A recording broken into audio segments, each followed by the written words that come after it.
네, 오늘 말씀은 갈라디아서 5장 22절부터 24절 말씀 우리 함께 읽겠습니다. 자, 시작.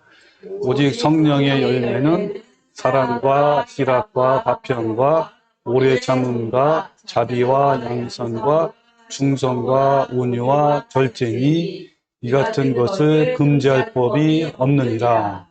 그리스도 예수의 사람들은 육체와 함께 그 정욕과 탐심을 십자가에 못 박았느니라. 아멘.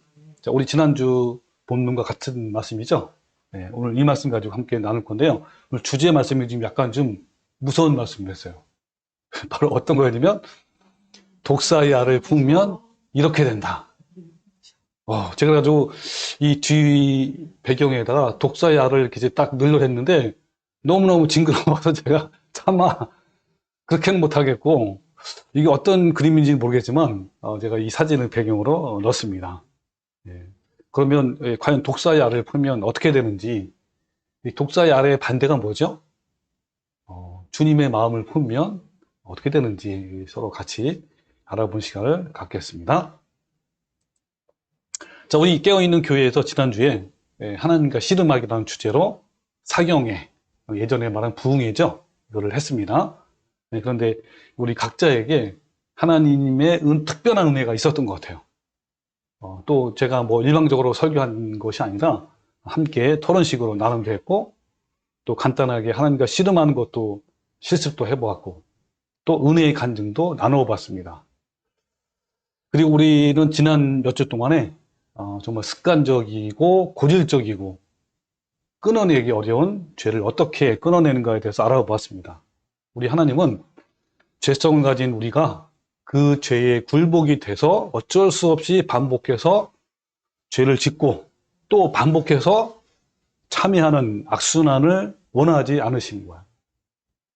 예수 그리스도의 십자가를 통해 우리를 구속하신 것은 이 습관적인 죄와 고질적인 죄악들을 끊어내고 세상과 구별되는 거룩한 삶을 살기를 원하시는 거예요.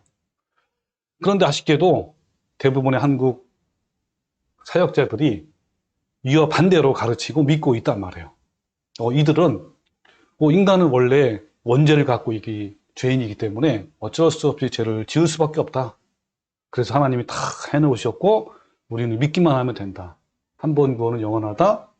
또 현재, 과거, 미래 죄까지 다 예수님 피로 용서했다. 등등 이런 것들을 가르치고 믿고 있단 말이에요.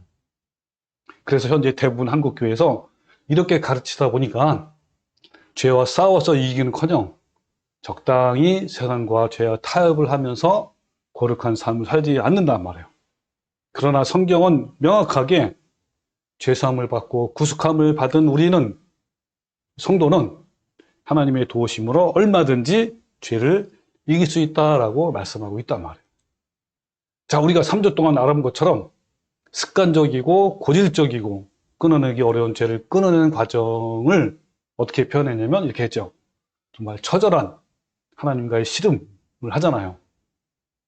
자, 그렇지만 그 이후에 주어지는 기적과 축복과 은혜는 정말 놀랍고 위대한 것이어서 나를 온통 사로잡는 내 죄 때문에 마음이 심히 힘들어하고 괴로워서 파탄된 마음으로 가슴 아픈 소리로 애통하면서 주님께 나갔을 때 하나님께서 나에게 하늘의 사랑과 기쁨과 화평을 주셔서 그 모든 죄와 고통을 넉넉히 이기게 하실 뿐만 아니라 하나님의 거룩한 형상을 닮아가게 하시고 예수님의 성품을 닮아가게 하는 놀라운 기적을 베푸신 거예요. 자, 그런데 이와 같은 영적 성숙을 가장 빠르게 잘 이뤄낼 수 있는 도구가 바로 뭐라 그랬죠? 시련. 네, 시련과 고난이란 말이에요. 그래서 우리에게 시시때때로 다가오는 고난은 성령의 열매를 더욱더 맺게 하고 더욱 예수님을 닮게 만들어 간단 말이에요. 자, 우리 성경에 보면 야고보서 1장 2절에 내 형제들아 너희가 여러 가지 시험을 만나거든 온전히 기쁘게 여기라. 자, 왜냐하면 너희의 믿음의 시련이 인내를 만들어낸다. 그래서 인내를 온전히 이루어서 그리고 너희를 온전히 구비하여 조금도 부족함이 없게 하려 한다. 그랬단 말이야. 이 말씀에서는 어때요? 우리의 고난이, 시련이 어떤 걸 만들어낸다 그랬죠? 그렇죠. 인내를 다른 말로 하면, 그렇죠. 오래 참음이라는 성품의 열매를 맺게 한단 말이에요. 또, 베드로서 2장 19절에 보면, 부당하게 고난을 받아도 하나님을 생각함으로 슬픔을 참으면 아름답대. 자, 이것도 오래 참음이죠?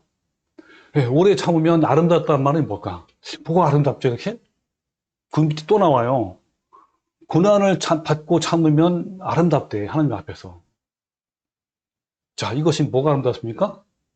그렇죠. 우리의 성품이죠? 주님을 닮아가는 그 성품이 너무너무 아름다운 거예요. 하나님께서는 그걸 아름답게 보시는 거란 말이에요. 그러면서 이를 위하여 너희가 부르심을 받았으니 예수 그리스도도 그 같은 길을 걸었다 이 말이죠. 너희를 위하여 고난을 받으사 너에게 본을 끼쳐 그 자취를 따라오게 했다 하면서 구체적으로 어떤 거였냐면 예수님은 죄를 범하지도 아니하시고 그 입에는 거짓이 아무것도 없단 말이야. 그런데도 욕을 당하시되 맞대어 욕하지 아니하시고 고난을 당하시되 위협하지 아니하시고 그리고 모든 것을 다 하나님께 맡기는 하나님의 심판에 맡기는 이렇게 하셨단 말이에요. 자, 여기서는 우리도 그 자체를 따라가게 했단 말이에요. 그럼 여기서 우리에게 주는 고난은 자, 어떤 걸 열매를 맺게 하죠? 그렇죠. 여기 보면 오래 참음 그리고 자비와 양선의 열매를 맺게 한다는 거예요. 그 다음에 또 어떤 고난이냐면 우리가 죄를 지어서 징계를 받을 때가 있잖아요. 여기 있는 것처럼 나오잖아요. 죄가 있어 매를 맺고 참으면 무슨 칭찬이 있으리요. 칭찬은 없지만 뭐가 있다고 그랬어요? 정말 유익이 있단 말이에요. 어떤 유익이 있느냐? 12절 12장 8절을 보면 징계는 나오죠. 다 받는 거란 말이에요. 그래서 우리 하나님은 우리의 유익을 위해서 그의 거룩하심에 참여하게 하시느니라. 하나님의 거룩함에 참여하게 하기 위해서 우리에게 징계를 준단 말이에요. 우리가 어떤 죄가 있어서 징계를 받을 때, 매를 맞을 때 이 거룩하심에 참여하게 해서 그런단 말이에요. 또 밑에 보면 무릇 징계가 당시에는 즐거워 보이지 않고 슬퍼 보이나 후에 그로 말미암아 연단을 받은 자에게는 어떤 열매가 맺어요? 의와 평강의 열매 맺는단 말이에요. 그러니까 고난이라는 것이요. 이 말씀에서 고난은 정말 거룩함. 이 거룩함은요, 말 그대로 예수님의 성품 전체예요. 하나님의 형상, 거룩한 형상을 말하는 거란 말이에요. 그리고 의와 평강의 열매를 맺게 한단 말이에요. 그러니까 이와 같이 고난이나 징계는요, 우리에게 큰 축복이란 말이에요. 자, 그럼 질문을 지난주에 했던 거예요, 제가. 여러 가지 시험, 고난이 왜 어떻게 성령의 열매를 맺게 할까요? 자, 구체적으로 질문하면 우리에게 아래 세 가지 어려움, 고난이 온단 말이에요. 그러면 어떤 일이 일어나죠? 자, 고난의 통로를 보면 세 가지가 있단 말이에요. 사람과의 관계에서 오는 어려움. 그러니까 쉽게 말하면 왼수 같은 사람이 있단 말이에요. 그리고 경제적인 어려움, 질병의 고난. 자, 이런 고난이 있을 때 어떤 일이 일어나죠? 정말 왼수 같은 놈이 늘 나를 괴롭히고 옆에서 그냥 한단 말이에요. 그리고 경제적으로 막 사업도 안 되죠. 장사도 안 되고 막 직장에서 잘렸지요. 점점점 쫓겨나게 생겼죠. 이런 진짜 어려운 그런 고난 가운데 있단 말이에요. 또 질병은 점점 심해지면서 너무도 아프지요. 이럴 때 우리 마음에서 어떤 게 올라오죠? 정말 온갖 부패한 정욕과 육신의 정욕과 탐심이 막 올라온단 말이에요. 그죠?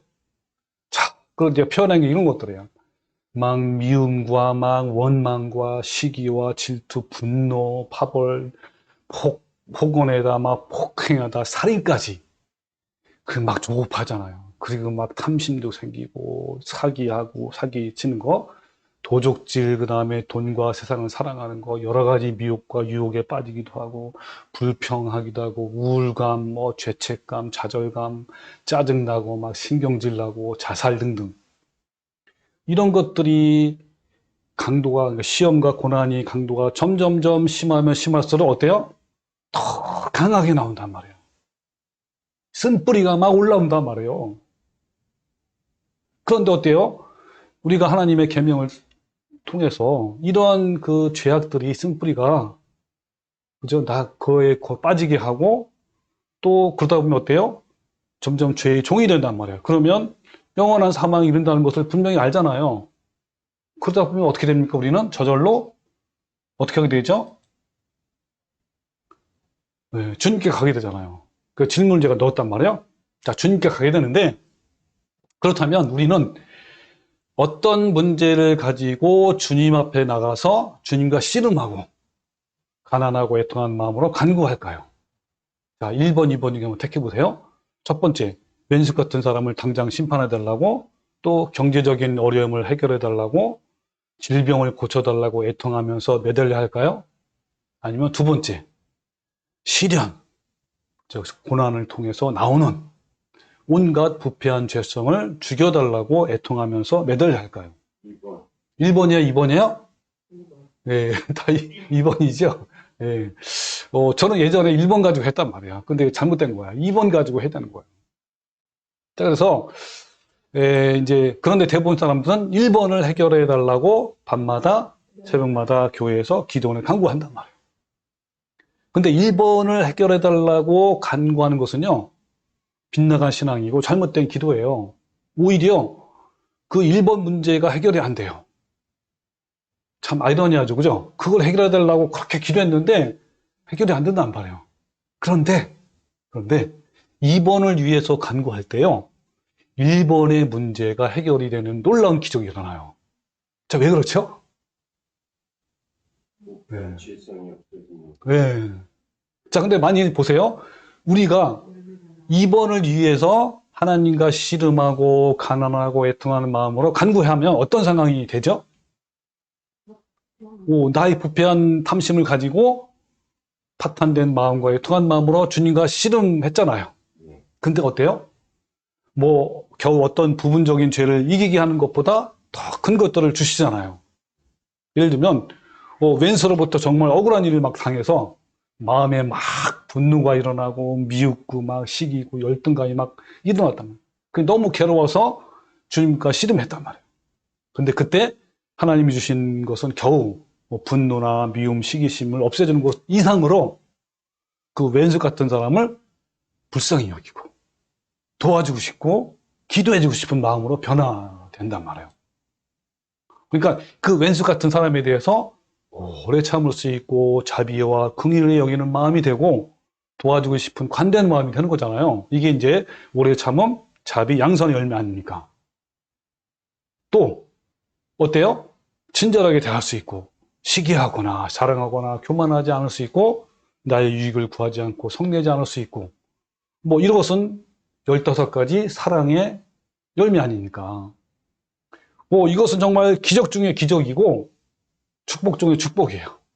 그래서 이것은 율법을 훨씬 뛰어넘는 수준 높은 사랑의 법이라는 거예요. 겨우 율법을 지키는 정도가 아니라 예수님과 같은 성품으로 변화되는 거예요. 이게 얼마나 놀라운 거 아닙니까? 아니, 나 같은 죄인이 주님을 닮아가다니. 그잖아. 이건 뭐 같으냐면 이 징그러운 벌레가 아주 황금나비처럼 변해가는 거. 여러분 상상이 됩니까? 닮아가는 거예요. 이보다 더한 기적이 있을까요? 이보다 더한 귀한 축복이 있을까요? 없단 말이에요. 이렇게 되니까 어때요? 아까 말한 2번을 구하니까 1번이 해결되는 거예요. 그러니까 이런 거죠. 왼수 같은 사람이 어때요? 화목이 되잖아, 이렇게. 그 사람을 도와주고 싶고, 그 사람을 더 기도해주고 싶은 그런 마음 생기니까 화목이 되잖아요. 그럼 더 도와지는 거 아니에요. 또 장사, 사업이 잘 풀려. 왜? 마음이 기쁘고 평화가 있으니까 그런 마음으로 장사하거나 사업하면 더 잘 된단 말이에요. 네. 그리고 질병도 호전이 되고, 그죠? 네. 다 좋아진단 말이에요. 근데 그리하지 아니하실지라도 이 누가 한 말이죠? 다니엘이 새 친구 한 말 아니에요. 그리하지 아니하실지라도 이걸 하박국 선지자로 풀이해 볼게요. 하박국 선지자가 어떻게 고백했죠? 무화과나무에 열매가 없고 밭에 소출이 없고 우리의 양이 없고 외양간에 소가 없을지라도, 그러니까 이런 거 다 안 됐어. 그럼에도 불구하고 여호와로 말미암아 기뻐하고 또 구원의 하나님으로 인해서 즐거워할 수 있다는 거예요. 여러분, 이보다 더 놀라운 기적이 있을까요? 없단 말이에요. 자, 그러면 이제 우리 본문 말씀으로 한번 가봅시다. 자, 이 말씀 안에 다 포함되어 있어요. 지금 제가 드린 말씀이. 자, 이 9가지 성령의 열매가 있는데, 이 사랑은 또 15가지 특성이 또 있단 말이에요. 이건 다음 시간에도 할 거예요. 자, 이런 15가지래. 9가지 성령의 열매는 어떻죠? 여기 나오잖아요. 이 같은 것을 금지할 법이 없다. 율법을 다 찌어넣으며. 근데 이건 어떻게 한다고요? 그러므로 나오죠. 그러므로 그리스도 예수의 사람들은 육체와 함께 그 정욕과 탐심을 십자가에 못 박았느니라. 그러니까 그 정욕과 탐심을 못 박는 사람이 예수님의 사람들이고요. 그런 사람들은 이 9가지 성령 열매가 맺어가는 사람들이란 말이에요. 이 안에 다 나와 있죠. 방법도. 그죠? 자, 그래서 여기서 하나 또 다시 확인해 봅시다. 정욕과 탐심을 십자가에 못 박는다. 이 같은 말이 뭐라고 했냐면 야곱이 하나님과 씨름한다. 그 말은 또 하나님을 끝까지 붙들고 애통하고 울면서 간구한다. 이런 말이고, 또 다른 성경에는 뭐 눈과 손과 발을 찍어내는 마음과 각오로 주님께 나가는 거를 말하는 것이고, 또 팔복에는 어떤 것이 있죠? 심령이 가난한 자와 애통하는 자는 복이 있다 그러잖아요. 그러니까 파탄된 마음으로, 가난한 마음으로 주님께 구걸하고 애통하는 것 같은 말이에요. 근데 여러분, 성령의 열매가 풍성하냐, 조금밖에 안 열리냐, 이거 차이나게 하는 요소가, 그 원인이 3가지를 제가 딱 생각이 나더라고요. 한 가지는 그 시험의 강도, 고난의 강도가 크면 클수록요, 그걸 뛰어넘잖아요. 그러면 어마어마한 하나님의 열매가 맺어요. 쉽게 말하면 영적 성숙이 어마어마하단 말이에요. 그 고난의 세기가 강도가 클수록. 그리고 나의 정체성을 깨닫는 차이. 그러니까 이 사도 바울이 뭐라고 고백을 했죠? 나는 죄인 중에 괴수다 정도로 정말 나의 정체성을 더 깨달을수록 더 주님의 은혜가, 주님의 이 열매가 풍성하게 맺는 거예요. 그 3번째는 절박함의 차이. 이거는 1번과 연결되어 있단 말이에요. 내가 얼마나 절박한가, 현재 마음이, 심령이 정말 그 노숙자의 마음인가. 그러면 어때요? 더 풍성한 열매가 맺는 거래요. 그 차이에 따라서. 자, 그래서 정리하면 하나님께서 부어주시는 열매가 있는데 사랑과 희락과 화평이 있어요. 이것은 우리가 정욕과 탐심을 박을 때 주시는 하나님의 은혜와 선물이에요. 그러니까 어때요? 이걸로 말미암아 타인에게 대해서는 오래 참고 긍휼, 자비, 그 다음에 양선, 너그러움, 관대함이 있는 거고요. 그 내 안에는 뭐가 쑥쑥 자라는 거예요? 충성과 믿음이 막 자라는 거야. 하나님에 대한 충성, 믿음. 그리고 온유. 내 마음이 너그러워지고 정말 부드러워지고, 그리고 절제심이 막 내 안에 무럭무럭 자란다. 네, 이게 9가지 열매야, 이게. 자, 이 같은 것을 금지할 법이 없다라는 말은 뛰어넘는다는 말이고, 이거를 이제 쉽게 표현한 것이 율법 계명은 초등학교 수준이라면 이 9가지 열매는 대학생 수준이란 말이에요. 자, 그러면 우리 지난주에, 그죠? 오래 참음과 자비와 양선 열매에 대해서 알아봤잖아요. 오늘은 충성, 온유, 절제의 열매에 대해서 간단하게 알아볼 겁니다. 이 충성은 헬라어로 피스티스, 많이 들어봤죠? 피스티스는 믿음이야, 믿음. 그 다음에 신실함. 네, 같은 거야, 다. 그러니까 이 충성은 절망적인 상황에서도 흔들림 없이 굳게 서서 하나님을 끝까지 충성, 신뢰하는 거예요. 이 충성, 신뢰함은 자아를 십자가에 못 박아 죽이는 자들에게만 주어지는 하나님의 은혜이고 선물이에요. 그러니까 이 충성은요, 사람에 의해서 그리고 사람의 어떤 조직에 의해서 형성된 것이 아니라 하나님으로부터 나온 충성이란 말이에요. 그러니까 하나님으로 나온 충성은 인간들끼리 존재하는 충성과는 매우 달라요. 여러분 그런 거 많이 있잖아요. 우리도 국기에 대한 맹세할 때 충성에 맹세하잖아요. 뭐 어떤 조직이나 이런 걸 위해서 뭐 끝까지 뭐 충성, 죽기까지 충성한다. 이런 것들 많이 보잖아, 그죠? 그건 나는 친구를 위해서 또는 나의 상사를 위해서 뭐 충성한다 그러잖아요. 그렇지만 하나님께로부터 주어지는 충성은요, 그런 거와 다른 거예요. 어디서 나온 충성이냐? 바로 하나님의 사랑에 의해서 나온 충성이에요. 자, 그 성경으로 보면, 자, 그렇다면 하나님에 대한 충성은 어떻게 시작되냐?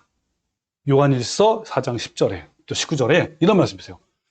사랑은 여기 있으니 우리가 하나님을 사랑한 것이 아니요 하나님이 우리를 사랑하사 우리 죄를 속하기 위해서 화목제물로 그 아들을 보내셨다. 그러면서 19절에는 우리가 사랑함은 그가 먼저 우리를 사랑했다.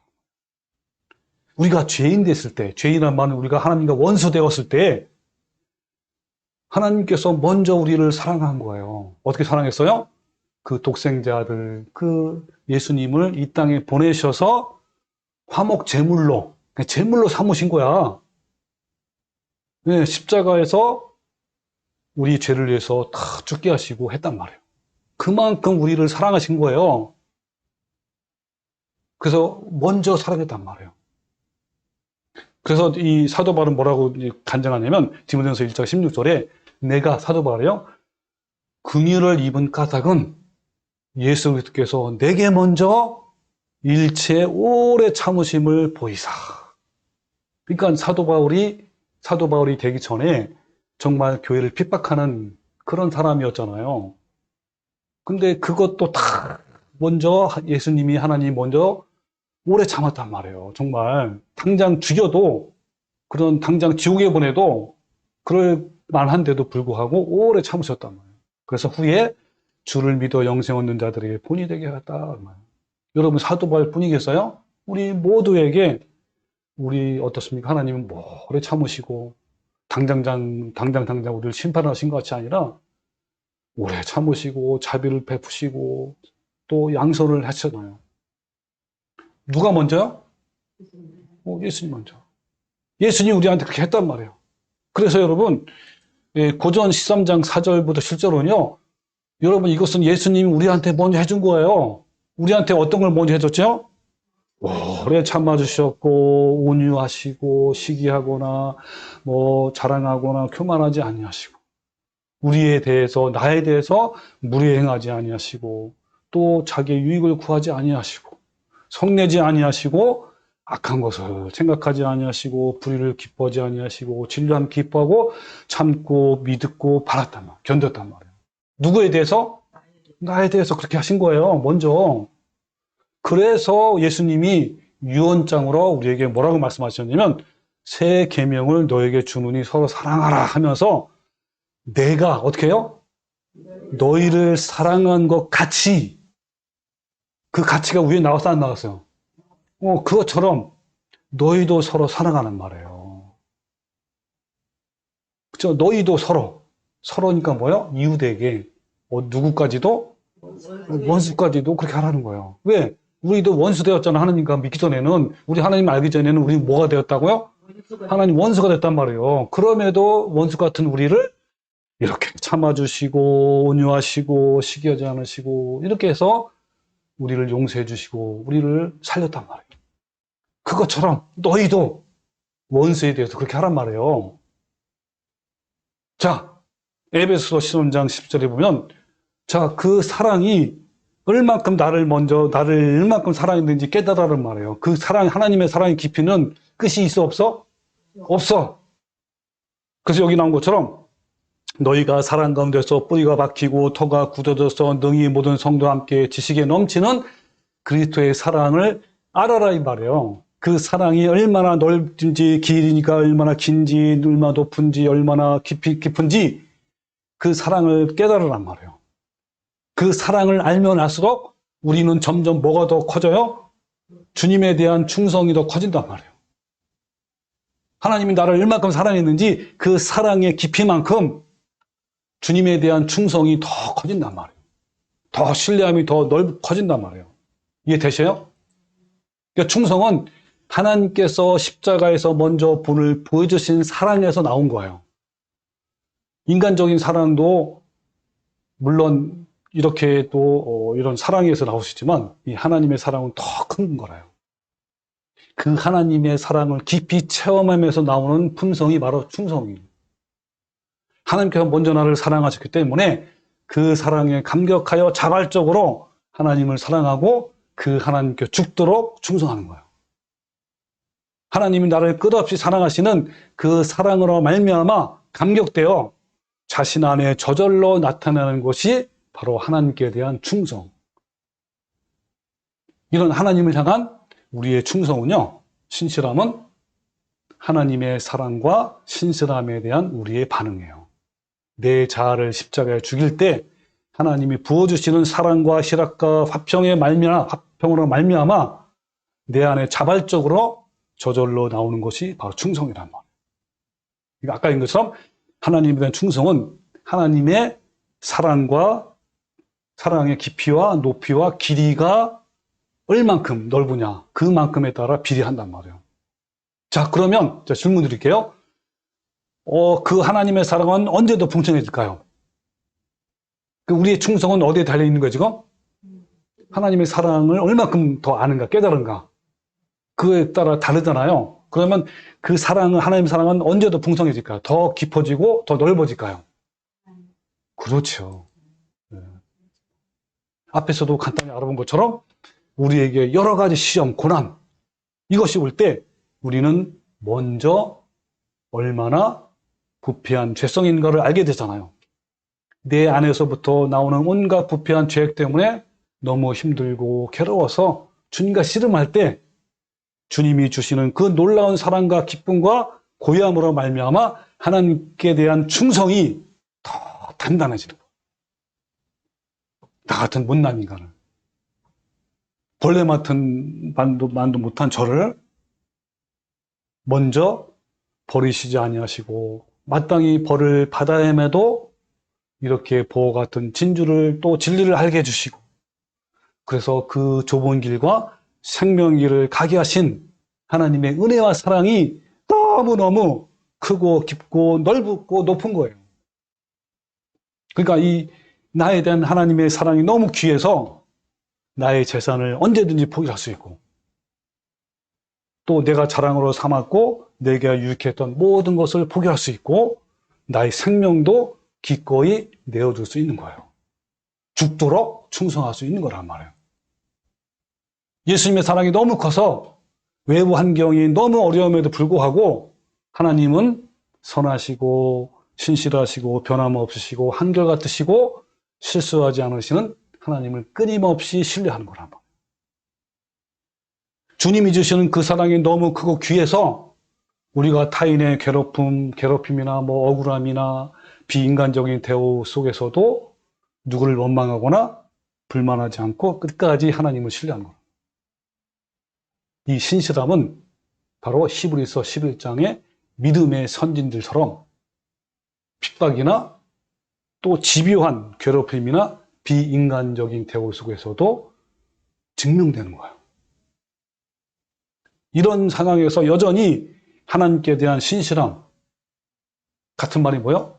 믿음, 충성, 이것이 증명되어지는 삶을 살지 않는다면 그는 성령 열매가 없는 자이고 예수의 성품이 없는 자란 말이에요. 그 다음에 8번째, 온유. 이 온유는 헬라어로 프라우테스. 이 프라우테스를 한마디로 말하면 길들여짐. 여러분, 이 9가지 성의 열매에서 온유하면 뭐라고 딱 떠올려야 돼? 길들여짐. 그리고 사랑의 15가지에도 온유함이 있어요. 그 온유는 친절함. 달라요, 이게. 근데 여기서의 길들여짐은 하나님의 통제와 통치에 의해서 길들여진 걸 말하는 거예요.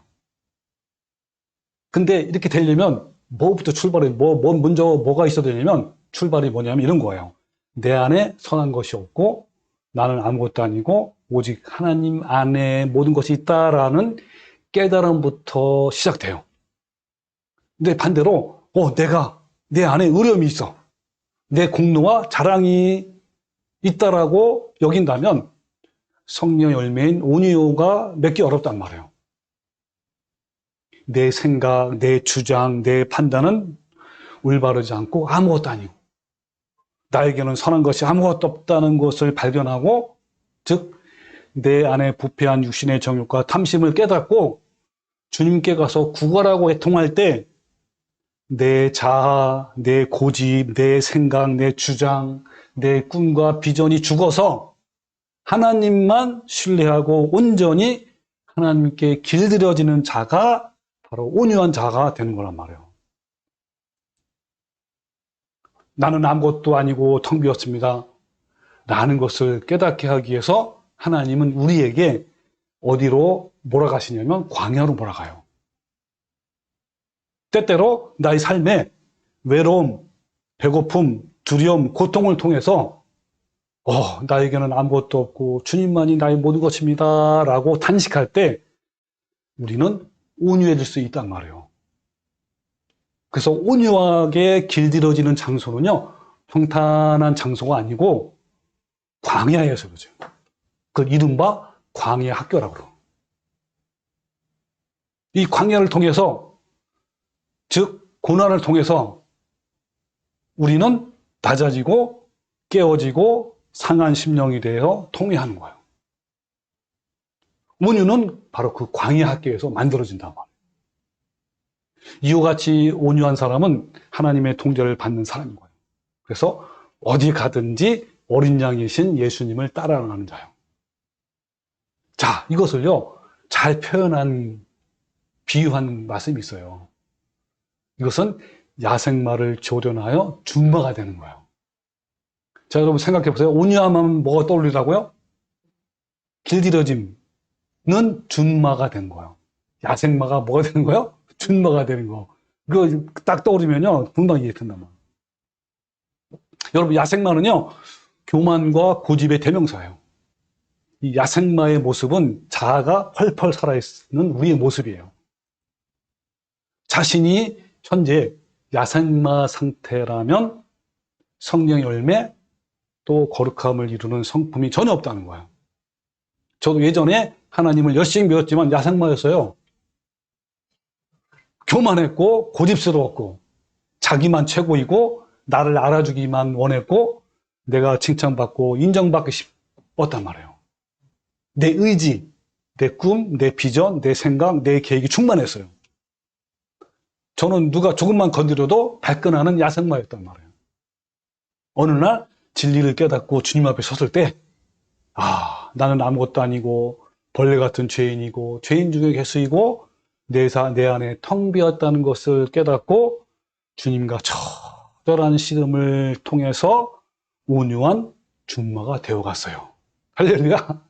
네. 즉 그 이후부터 하나님만 바라보고 날마다 나를 부인하고 내 자를 십자가에 못 박으니까 나의 옛 모습이 변하여 조금씩 새 사람으로 변화가 되는 나의 모습을 발견하게 됐단 말이에요. 조금씩 준마로 바뀌는 거예요. 그래서 어린 양이 어디로 인도하시는지 늘 순종하고 또 복종하는 그런 삶으로 변화가 된다는 거예요. 이와 같이 온유는 자신 안에는 아무것도 없으며 오직 하나님 안에만 모든 것이 있다는 신념을 통해서만 나올 수 있는 신성하고 균형 잡힌 성품이란 말이에요. 하나님의 통제와 통치하에서 하나님에 의해 길들여진 성품으로서 내 자아가 철저히 부인되고 깨어질 때 주어지는 신의 성품이에요. 대표적인 인물이 누구냐면 모세. 이 모세는 하나님의 섭리로 광야에서 40년간 양치는 목자 일을 하면서 그의 급한 성격과 교만과 또 세상의 교육과 세속적인 사고방식들을 버리게 되었어. 그리고 하나님만 의지하는 법을 배웠고 주님의 방법으로 훈련을 받았단 말이에요. 광야 40년은요, 모세가 온유한 성품으로 자라가는데 충분했어요. 여러분, 젊었을 때 모세를 한번 생각해 보세요. 어땠죠? 예, 내 주장, 내 생각, 내 혈기, 내 자만이 충만했단 말이에요. 근데 40년 후 광야에서 그 모든 것이 다 꺾이고 부서지고 깨어져서 나는 이제 아무것도 할 수 없습니다. 주님만 바라봅니다. 라는 온유함으로 충만했어요. 여러분, 광야 40년 후에 하나님이 호렙산 떨기나무에서 모세를 부르셨을 때 그는 말을 할 줄도 모르는 아이와 같다고 자신을 낮추고 낮췄단 말이에요.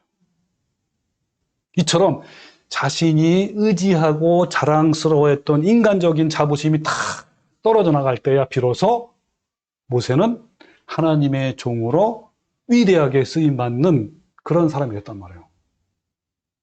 야생마가 같았던 젊은 모세는 광야 40년을 통해서 고집스러운 이스라엘 백성을 가나안 땅으로 인도하는 온유하고 겸손한 지도자가 된 거예요.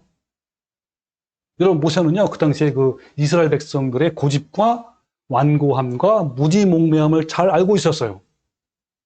모세는 자기가 싸워야 할 어려움을 잘 알고 있었단 말이에요. 그래서 우리는 성경을 통해서 출애굽을 한 이스라엘 백성이 광야에서 모세를 원망하고 반역하고 거역한 사실을 너무너무 잘 알고 있죠.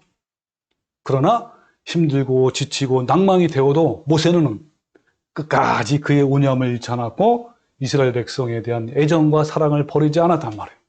그래서 민수기 12장 3절에 뭐라냐면 이 사람 모세는 온유함이 지면의 모든 사람보다 더하더라 그랬어요.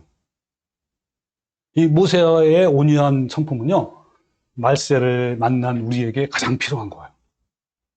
여러분은 모세 같은 온유한 열매가 있습니까? 자, 또 예수님.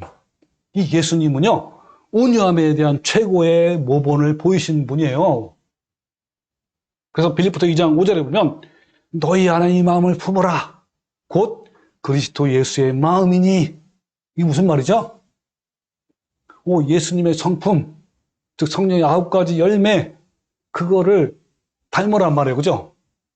그는 근본 하나님의 본체시나 하나님과 동등됨을 취할 것을 여기지 아니하시고 오히려 자기를 비워 종의 형체를 가지사 사람같이 되셨고 또 사람의 모양으로 나타내사 자기를 낮추시고 또 죽기까지 복종했단 말이에요.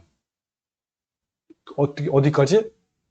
십자가의 죽으심까지. 이것이 바로 예수님의 온유함이에요. 자, 그래서 마태복음 11장 29절에 뭐냐면 나는이 누구지요? 예수님은 마음이 온유하고 겸손하니 나의 멍에를 메고 내게 배우라. 이렇게 말씀했단 말이에요. 그리고 마태복음 5장 5절에는 온유한 자는 복이 있나니 그들이 땅을 기업으로 할 것이요. 이 땅 기업은 이 세상에 있는 땅이 아니라 하나님의 나라의 땅, 천국을 유업으로 받을 것이요. 이런 말이란 말이에요. 그러니까 온유는요, 예수님의 대표적인 품성이에요. 하늘 영광을 버리시고 비천한 인간의 본성을 입으시고 이 땅에 오신 예수님은 온유와 겸손 그 자체였단 말이에요. 그러니까 예수님께서는 그분의 온유함과 겸손을 배우길 원하는 자에게 뭐라고 했냐면 아무든지 나를 따라오려거든 자기를 부인하고 십자가를 지고 나를 따라라 라고 말씀하셨단 말이에요. 그러니까 예수님처럼 온유한 자가 되기 위해서 우리는 부패한 자를 십자가에 못 박아야 된다라고 말씀하신 거예요. 자, 마지막 9번째 열매, 무슨 열매? 절제. 이 절제는 헬라어로 엔크라테이아. 이거 뭘 말하냐면 간단히 말하면 셀프 컨트롤. 셀프 컨트롤이 무슨 뜻이죠? 스스로 통제. 쉽게 말하면 자기 통제. 또 다른 말로 표현하면 자기 죽음. 이런 거란 말이에요. 그 절제 열매가 풍성하면요, 하나님이 원하시는 대로 순종하게 돼요. 이 절제는 사람의 힘과 의지만으로 이루어진 것이 아니라 성령의 능력에 의해서 완성되어지는 거예요. 이 절제, 엔크라테이아는 육체의 욕심, 뭐죠? 성적 욕망, 뭐 탐심, 뭐 탐욕 이런 거를 절제하고 성령을 따라 행하는 거예요. 결국 절제는 자기를 부인하고 정욕과 탐심을 십자가 못 박을 때 내 안에서 나오는 힘이란 말이에요. 이런 모든 것에는 절제가 필요해요. 아무리 좋은 것도 절제가 있어야 한단 말이에요. 근데 요즘에는요, 온갖 미디어가 현란한 현대에 살고 있잖아요. 절제가 너무너무 필요해요. 왜요? 요즘에 보면은요, 뭐 스마트폰이다, 뭐 TV, 게임, 인터넷 이런 것들에 의해서 절제 못하는 또 중독되어 있는 청소년이 너무너무 많아요.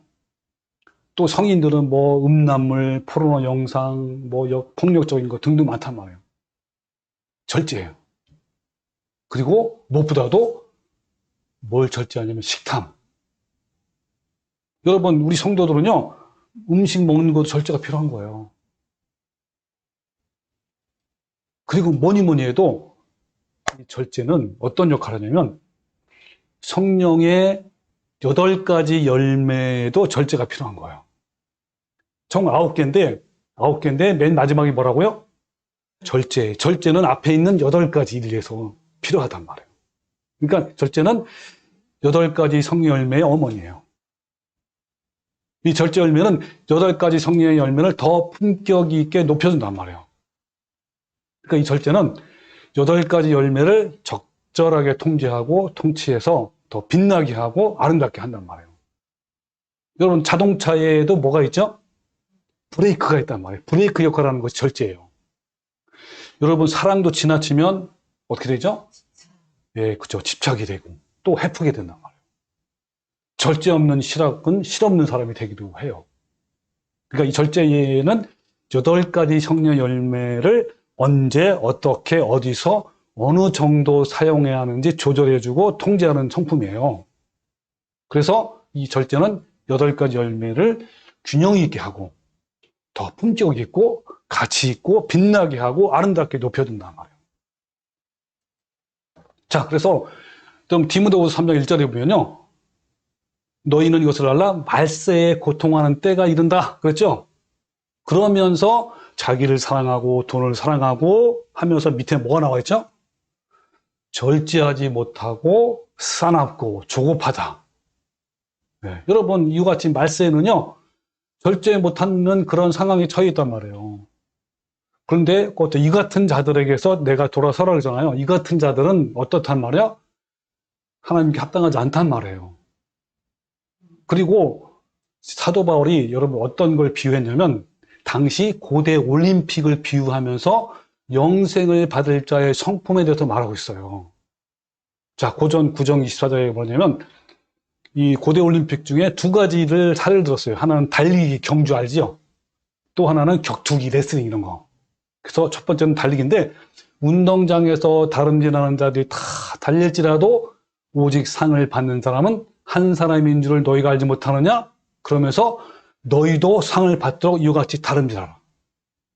옛날에는 올림픽은요, 고대 올림픽은 1등만 줬어요, 상을.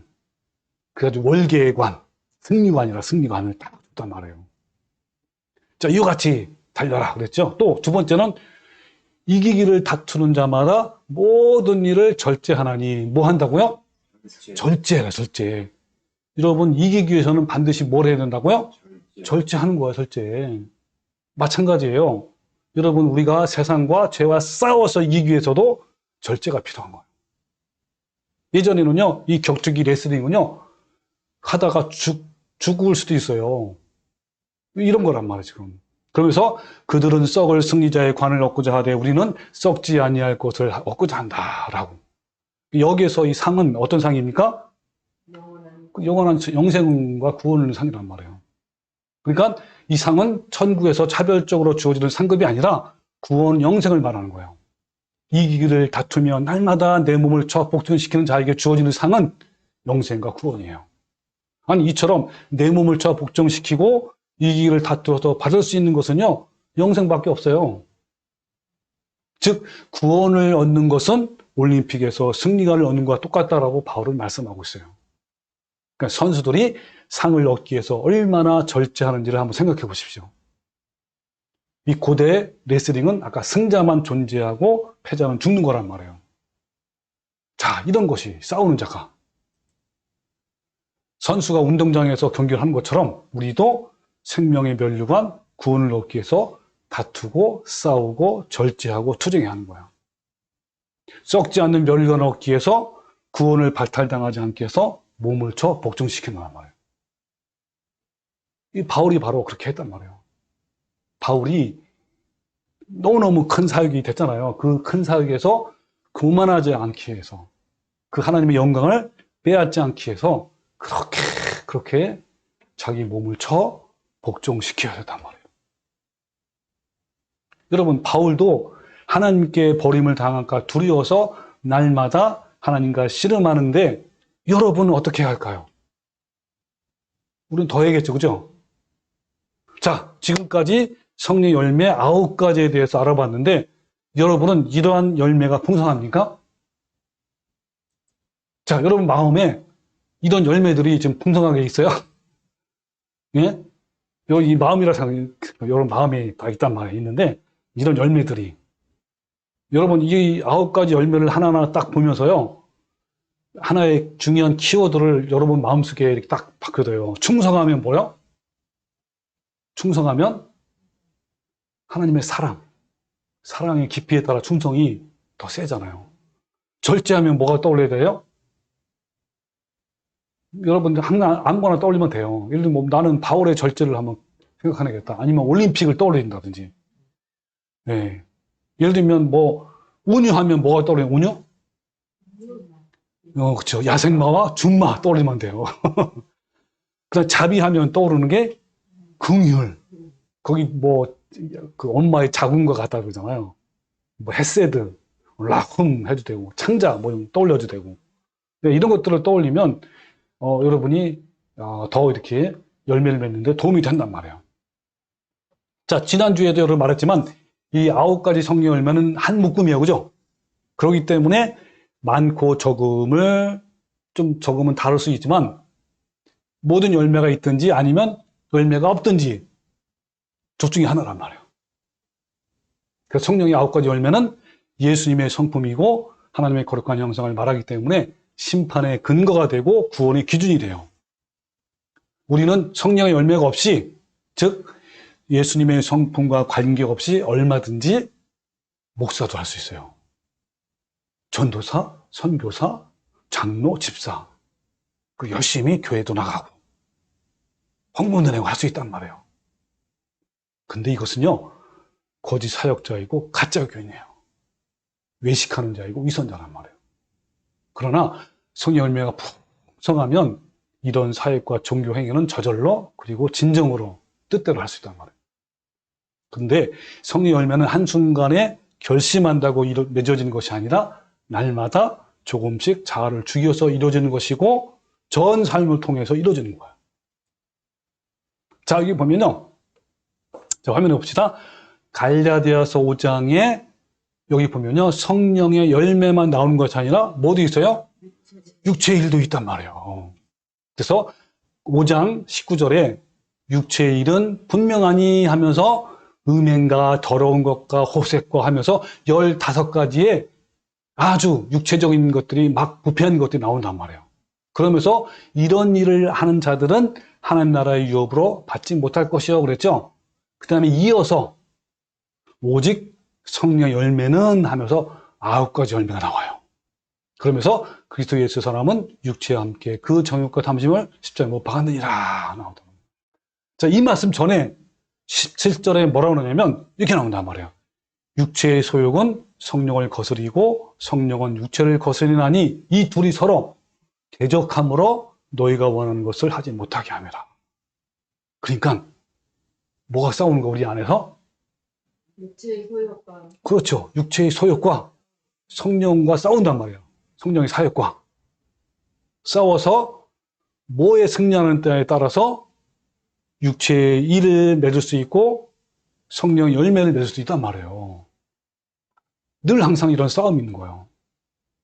그러니까 사람이 성령의 열매를 맺지 못하는 이유는요, 자신들의 옛사람, 옛 기질, 옛 성품이죠. 이걸 다른 말로 표현하면 아까 육체의 소욕, 또 다른 말로 표현하면 육신의 정욕과 탐심하지 않습니까? 이거를 죽이지 않고 그대로 가지고 있기 때문인 거예요.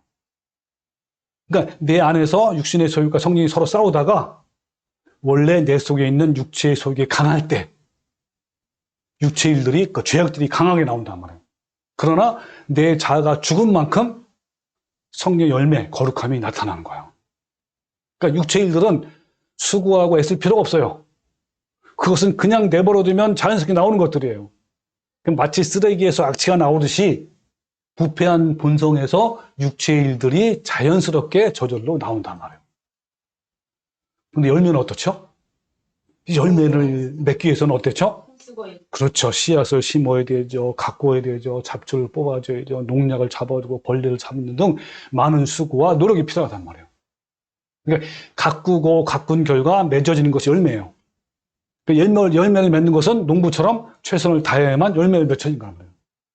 이처럼 성령 열매를 맺기 위해서는 많은 수고와 애씀과 땀과 노력이 필요한 거예요. 처절한 싸움이 필요한 거예요. 그러나 육체의 일은 수고할 필요가 없어요. 지옥으로 가는 방법은요, 가만히 있으면 안 돼. 자기가 해오던 방식을 그대로 살아가면 지옥에 가는 거라. 쓰레기 악취가 나듯이 타락한 본성에서 육체의 일들이 자연스럽게 저절로 맺혀진단 말이에요. 십자가에서 처리되지 않으면 저절로 우리 속에 있는 악한 것들이 흘러나오게 됐어요. 이 육체의 속을 없애기 위해서 사람에 있는, 안에 있는 부패한 이 죄성들을 막 쫓아내는 거예요. 그 방법으로 오늘 본 말씀에서 뭐라 그랬죠? 그러므로 예수 그리스도의 사람들은 육체와 함께 그 정욕과 탐심을 실제 못 박았다 그랬잖아요. 이럴 때 우리 안에 성령 열매 9가지가 점점점 자란단 말이에요. 그런데 이 싸움은요, 정말 치열한 싸움이에요. 잠시 쉴 수 있는 전쟁이 아니란 말이에요. 여러분, 전쟁에서 잠깐이라도 쉬게 되면 어떻게 되죠? 바로 육체 일들이 고개를 내미게 돼요. 육체 일들은 내버려두면 저절로 맺히기 때문에 그런 거예요. 여러분 지금 어떠신가요? 여러분 지금 싸우고 있는 중입니까? 아니면 방치하고 있습니까? 여러분, 아멜렉과 전투에서 모세의 손이 올라가면 아멜렉이 지고 손이 내려오면 누가 패배했죠? 이스라엘이 패배했단 말이에요. 여러분, 이 전쟁은 피곤하다고 하여 손을 내릴 수 있는 전쟁이 아닌 거예요. 하나님의 나라에 들어갈 때까지, 죽을 때까지 싸워야 하는 전쟁이에요. 그런데 이렇게 싸워서 얻은 열매는 정말 매우 놀라운 예수님의 성품을 담는 것이고 예수님의 마음을 갖는 거란 말이에요. 이렇게 날마다 성령 열매를 맺어가는 것이 바로 진짜 성령 충만이에요. 어떤 사람은 성령 충만을 이상하게 생각하는 거예요. 내 안에 예수님의 마음이 가득 차서 이 성령 충만인 거예요. 주님께 더 가까이 가는 거고 주님의 마음을 경험하는 것이고요. 그리고 주님의 마음을 소유하는 것이란 말이에요. 그리고 이것이 주님의 축복이요, 은혜가 충만한 거예요. 여러분, 여기 화면에 보시면 성령이 내 안에 오셔서 역사하는 최종적인 것이 바로 예수님의 아름다운 성품 열매로 나타나는 거예요. 여러분, 갈라디아서 2장 20절 여러분 너무 잘 아시는 말씀이죠? 여기 보면 내가 그리스도와 함께 십자가에 못 박혔나니 현재 완료형이에요. 계속 못 박혀 가는 거예요. 그런즉 어떻게 했다고요? 이제는 내가 산 것이 아니요 오직 내 안에 그리스도께서 사시는 것이라. 여기서 이 말씀에서 내가 사는 것이 아니래. 이게 무슨 말이죠? 그리고 누가 살아요? 내 안에? 예수님이 사는 거래요. 이 말은 무슨 말이죠?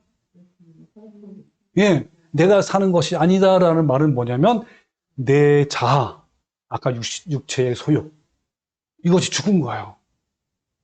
죽은 것을 말하고 그 다음에 내 안에 예수님이 산다, 그리스도께서 사신다라는 말은 성령의 열매, 다른 말은 예수님의 성품으로 예수님의 인격으로 가득 찼다는 말이에요. 네. 그러니까 내가 죽으면 죽을수록 누가 내 안에 사는 거예요? 예수님이 내 안에 사는 거예요. 예수님의 마음으로 가득 찬 거예요. 인격으로 가득 찬 거란 말이에요. 내면에 성령 열매가 풍성하면 예수님의 인격이 밖으로 나오게 돼 있어요. 그래서 마태복음 7장 16절에 그들의 열매로 그들을 알지니, 그러면서 이와 같이 좋은 나무마다 좋은 열매를 맺고 못된 나무가 나쁜 열매를 맺나니 좋은 나무가 나쁜 열매를 맺을 수 없고 못된 나무가 아름다운 열매를 맺을 수 없느니라. 아니 내 안에 부패한 정욕이 가득 찬데 어떻게 거기서 선한 것이 나올까요? 안 나온단 말이에요. 내 안에 주님의 인격이 풍성하면 내 안에 뭐가 나와요? 그죠? 주님의 사랑이 나오고 인격이 나온단 말이에요. 그래서 이사야서 59장 5절이 바로 오늘 본문 주제로 삼은 거예요, 제가요. 뭐라고 했냐면 독사의 알을 품으며 하면서 끝에 그 알이, 독사의 알이 밟히면 터지죠. 그죠? 그럼 뭐가 나와요? 독사가 나온단 말이에요. 내 안에 독사를 품으면요, 독사가 나오는 거예요. 그 악한 독사가. 얼마나 징그럽습니까? 그래서 제가 이렇게 그림으로 표현했습니다. 자, 여러분 안에 예수님의 성품이 가득 차갑니까? 아니면 독사알이 있습니까? 여러분, 독사알이 너무 징글징글하죠? 제가 독사알을 네이버에서 검색해서 그 이미지로 따오려고 봤는데 온갖 그림이 다 독사만 나와. 얼마나 내가 끔찍했는지. 여러분, 그 독사가요, 우리 마음에 있는 거예요. 이걸 빨리 물리쳐야 되고, 그죠? 그래서 뭘로 바꿔야 돼요? 예수님 성품으로. 여러분은 어떠신가요? 아직도 옛사람 그대로입니까? 여러분은 내면에 예수님이 알아나는 성품이 있나요? 아니면 부패한 죄성이 그대로 살아있나요? 여러분, 우리는 매일 순간 믿음으로 육체의 소욕과 싸워서 이겨야 하는 거야. 그렇지 않으면 육체의 소욕이 독사의 알이 나를 지배한단 말이에요. 여러분, 마음에 독사를 품었는데 어떻게 예수님 성품이 나오겠습니까? 죄의 본성을 가진 우리는 매일 순간 성령님을 의지해서 믿음으로 깨어 근신하지 않으면 육신의 정욕에 저절로 빠지게 되는 거예요. 그러므로 여러분, 우리 모두 육체의 속을 날마다 몰아내고 성령의 아름다운 열매를 풍성하게 맺어가는 성도가 되시기를 주님의 이름으로 축원합니다. 아멘.